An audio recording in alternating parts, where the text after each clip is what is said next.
Hello students, आज के इस वीडियो लेक्चर में हम बात करेंगे कुछ इंपॉर्टेंट साइंटिस्ट के बारे में।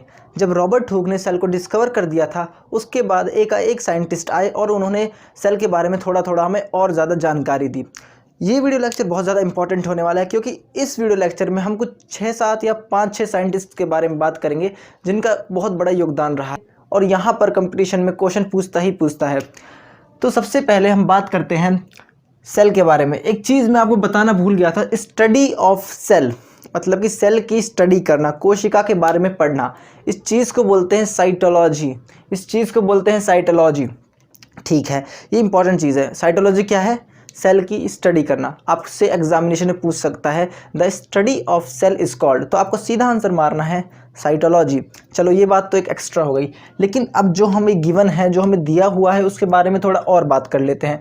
देखिए रॉबर्ट हुक, मैंने आपको पिछले वीडियो लेक्चर में बताया था कि रॉबर्ट हुक ने किस तरह से सेल को डिस्कवर किया था, लेकिन बच्चों मैं आपको एक बात बताना भूल गया था। वो जो सेल उन्होंने डिस्कवर की थी वो एक डेड सेल थी। कैसी सेल थी? डेड सेल्स थी। और जब वो डेड सेल्स उन्होंने डिस्कवर कर ली तो बाद में कुछ और साइंटिस्ट आए, जैसे कि एंटन वन लेeuwenhoek। ये बहुत ज़्यादा एक प्रसिद्ध साइंटिस्ट हैं, बायोलॉजी के ही साइंटिस्ट हैं और इनको फादर ऑफ माइक्रोबायोलॉजी भी कहा जाता है। आप इस चीज़ को नोट डाउन कर लीजिए कि एंटन वन ए.वी. लेeuwenhoek को फादर ऑफ माइक्रोबायोलॉजी कहा जाता है। पेपर में ये क्वेश्चन भी पूछ सकता है। तो इन्होंने क्या किया था? इन्होंने फर्स्ट लिविंग सेल्स को डिस्कवर किया था। अब डिस्कवर कैसे किया था? इनके पास अपना थोड़ा एडवांस माइक्रोस्कोप था, जबकि जो रॉबर्ट हुक थे उनके पास एडवांस माइक्रोस्कोप नहीं था। इनके पास जो माइक्रोस्कोप था रॉबर्ट हुक के पास, वो प्रिमिटिव टाइप का था, शुरुआती माइक्रोस्कोप था। लेकिन जो इनके पास माइक्रोस्कोप था वो काफ़ी ज़्यादा एडवांस था, मतलब इनसे ज़्यादा एडवांस था। आप यहाँ से ईयर गैप देख सकते हो, 9 साल, लगभग 9 साल बाद इन्होंने जो है लिविंग सेल्स को देखा। और लिविंग सेल्स को कहाँ से देखा? ये बहुत इंटरेस्टिंग चीज़ है। साइंटिस्ट लोग बहुत जिज्ञासु लोग होते हैं, तो इन्होंने जो है वो पोंड, तालाब से पानी लिया। ऐसा हुआ था कि खाली एक तालाब था, एक तालाब था, वो खाली था, बारिश हुई थी, तो ये वहाँ पर से गुजर रहे थे। तो इन्होंने देखा कि पानी का कुछ किया जाए। तो जो साइंटिस्ट लोग होते हैं, मैं आपको पहले बता चुका हूँ, जिज्ञासु लोग होते हैं, तो उस पानी को इन्होंने लिया और अपने माइक्रोस्कोप के अंदर देखा। तो उधर इनको क्या देखने को मिली? Living cells. एक इंपॉर्टेंट चीज़ और आपकी जानकारी के लिए, आपकी नॉलेज के लिए मैं बता देता हूँ। जो लिविंग सेल्स इन्होंने देखी थी बेटा, जो लिविंग सेल्स इन्होंने देखी थी वो असल में बैक्टीरिया थी। कौन सी सेल्स थी? Bacterial cells. ठीक है, मतलब कि जो कोशिका इन्होंने देखी थी वो कौन सी जीवित कोशिका थी? वो थी बैक्टीरियल कोशिका, बैक्टीरियल सेल। उसके बाद देखिए 1831 में एक रॉबर्ट ब्राउन नाम के साइंटिस्ट है, रॉबर्ट ब्राउन। इन्होंने क्या कर दिया? इन्होंने न्यूक्लियस को डिस्कवर कर दिया, केंद्रक, जिसको हिंदी में केंद्रक बोलते हैं, सेल का दिमाग बोलते हैं जिसको हिंदी में। केंद्रक, जो न्यूक्लियस क्या होता है? जो सेंटर में प्रेजेंट होता है सेल की, जो सारी एक्टिविटीज को क्या करता है बेटा? कंट्रोल करता है, न्यूक्लियस। तो इसको किसने डिस्कवर किया था? रॉबर्ट ब्राउन ने किया था। किसने किया था? रॉबर्ट ब्राउन ने। अब रॉबर्ट हुक और रॉबर्ट ब्राउन, देखो रॉबर्ट हुक के बारे में आपको बहुत अच्छे से पता है कि इन्होंने सेल को ही डिस्कवर किया था, तो इधर कंफ्यूजन वाली कोई बात है ही नहीं, सीधी सी बात है। रॉबर्ट हुक ने सेल को जब डिस्कवर कर दिया तो न्यूक्लियस को किसने डिस्कवर करा? रॉबर्ट ब्राउन ने। तो आप इन दोनों नेम्स में कंफ्यूज ना हो। उसके बाद 2 साइंटिस्ट और आए, एक स्केल्डिन और एक स्क्वानन।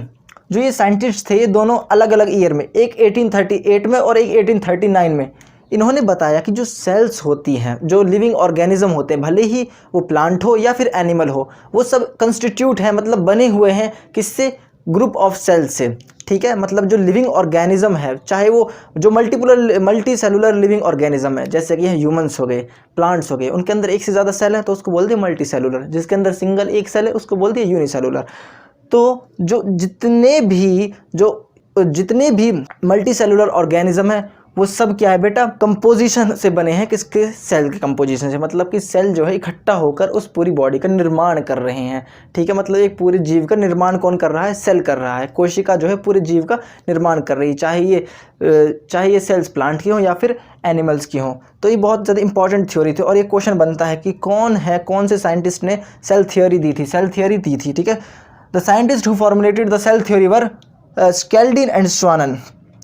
उसके बाद इनकी जो सेल थ्योरी थी, इंटरेस्टिंगली वो कंप्लीट नहीं थी, क्योंकि ये हमें ये नहीं बता पाया कि जो सेल्स हैं वो आ कैसे रहे हैं, वो बन कैसे रहे हैं, कहाँ से ये सेल्स आए हैं।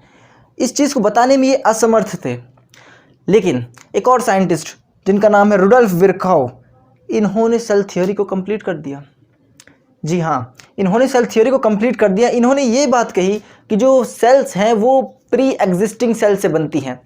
मतलब कि जैसे अगर मैं आपको एग्जांपल दूं, पहले आपके फादर आए, आपके फादर से पहले क्या है, आपके ग्रैंडफादर आए, आपके ग्रैंडफादर से पहले क्या है, आपके ग्रेट ग्रैंडफादर आए, आपके ग्रेट ग्रैंडफादर से पहले कौन थे, ग्रेट ग्रेट ग्रैंडफादर।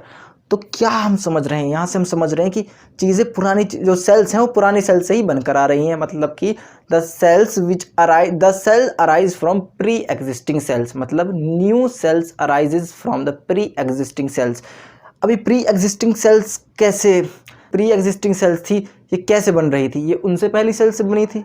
मतलब कि एक चेन क्रिएट हो गई ना, जैसे मैंने आपको दादा वाला एग्जांपल दिया, आपके फादर से पहले कौन थे, आपके दादाजी, दादा से पहले उनके फादर, तो इस तरह से एक चेन बन गई।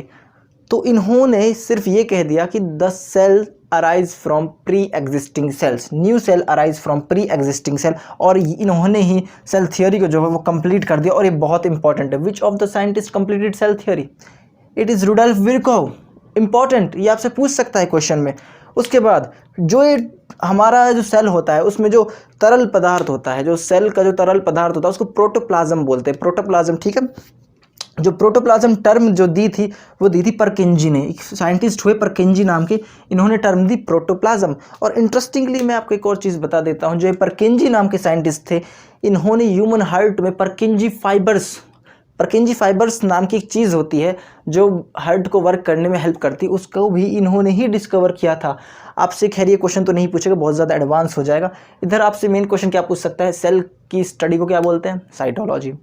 सेल को डिस्कवर किसने किया, रॉबर्ट हुक ने। लेकिन वो सेल्स कैसे थे, वो सेल्स डेड थे, ये चीज़ आपको ध्यान में रखनी पड़ेगी, क्योंकि हम बायोलॉजी पढ़ रहे हैं बेटा। बायोलॉजी में क्या है, हम शॉर्ट नोट से समझेंगे चीज़ों को, क्योंकि बायोलॉजी में थ्योरी बहुत ज़्यादा है। थ्योरी को आप कितना ही बढ़ा लो बढ़ती जाएगी, आप कितनी ही बुक्स पढ़ लो बढ़ती जाएगी।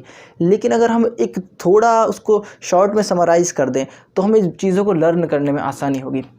उसके बाद एंटन वन लेवेनहुक, इनका पूरा नाम एंटन वन लेवेनहुक है। इन्होंने लिविंग सेल्स को डिस्कवर किया था, और वास्तव में वो लिविंग सेल्स क्या थी, वो बैक्टीरियल सेल्स थी। मतलब कि जो एंटन वन लेवेनहुक ने जो सेल देखी थी ना, वो बैक्टीरियल सेल्स देखी थी। ये बात आपको किसी टीचर ने आज तक नहीं बताई होगी, आई एम श्योर। लेकिन अब हम आगे बढ़ते हैं। रॉबर्ट ब्राउन, मैंने आपको बताया, इन्होंने न्यूक्लियस की डिस्कवरी कर दी थी। देखिए किस तरह से एक पैटर्न बन रहा है। उसके बाद देखो कैसे किस तरह से थ्योरी आगे बढ़ती गई, 1855 तक हम आते गए। उसके बाद हमने क्या देखा, सेल जो है फाइनली 1940 में जो इलेक्ट्रॉन माइक्रोस्कोप होता है। देखिए गाइज, हमारे पास दो तरीके के माइक्रोस्कोप होते हैं, एक इलेक्ट्रॉन माइक्रोस्कोप होता है और एक कंपाउंड माइक्रोस्कोप होता है, ठीक है। जो इलेक्ट्रॉन माइक्रोस्कोप वो चीज़ों को, छोटी छोटी चीज़ों को बहुत ज़्यादा बड़ा करके दिखा देता है, जबकि जो कंपाउंड माइक्रोस्कोप है वो छोटी चीज़ों को उतना बड़ा नहीं करके दिखा देता है। जो कंपाउंड माइक्रोस्कोप है उसको लाइट माइक्रोस्कोप भी कहते हैं। आपसे ये क्वेश्चन में पूछ सकता है, compound microscope is also known as light microscope. I hope आपको ये थोड़ा सा मेरा वीडियो लेक्चर समझ आया होगा, इंपॉर्टेंट था, समझना ज़रूरी था। लेकिन अगर आपको ये चीज़ याद करनी है तो मैं आपको एक सजेशन दूंगा, ये वीडियो की लेंथ बहुत ज़्यादा है नहीं, आप इसको एक बार दोबारा देख लीजिए और एक बार अपनी एनसीईआरटी को ज़रूर रीड कीजिए। बच्चों क्या है कि बायोलॉजी में अगर आप जितना ज़्यादा पढ़ेंगे, जितना ज़्यादा चीज़ों को विजुअलाइज करेंगे, उतना ज़्यादा आपके दिमाग में बैठेगा। तो मेरी सजेशन आपके लिए है कि आप ये लेक्चर ख़त्म होने के बाद इस लेक्चर को एक बार और देखें। इस लेक्चर को एक बार और देखने के बाद आप बायोलॉजी की रीडिंग कर लें जहाँ तक मैंने पढ़ाया है। उसके बाद हम नेक्स्ट टॉपिक पर चलते हैं।